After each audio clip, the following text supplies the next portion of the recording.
వంట ప్రిపేర్ చేసేవరకే చాలా అలసిపోయానా అన్నట్టుగా అనిపించింది నాకు. ఇంకా గదులన్నీ కూడా శుభ్రం చేసేసి లగేజ్ అంతా ప్యాక్ చేసేసుకున్న తర్వాత భోజనం చేసేసి షాపింగ్కి అయితే వచ్చాము. ఖచ్చితంగా షాపింగ్కి అయితే వెళ్ళాల్సి వచ్చింది. ఇంకా తప్పలేదు. మా వారిని వెళ్ళమంటేనేమో నాకేం తెలుసు, నువ్వే వెళ్ళాలి కదా అని అన్నారు.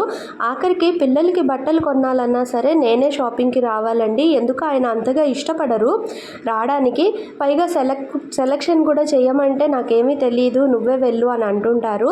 ఇలా మా ఇంట్లోనే ఉంటుందా లేదా మీ ఇంట్లో కూడా ఇంతేనా? పిల్లలకి బట్టలు కొనాలంటే మీరే వెళ్తూ ఉంటారా, మీ వారు సెలెక్ట్ చేస్తారా అంటే ఎక్కువగా మన ఛానల్ లేడీసే చూస్తూ ఉంటారు కాబట్టి ఈ మాట అడుగుతున్నాను. మా ఇంట్లో అయితే ఎప్పుడు నేనే వెళ్ళి సెలెక్ట్ చేసి కొన్ని తీసుకొస్తూ ఉంటాను. మొత్తం మీద షాపింగ్ చేసుకొని ఇంటికి అయితే వచ్చేసాము.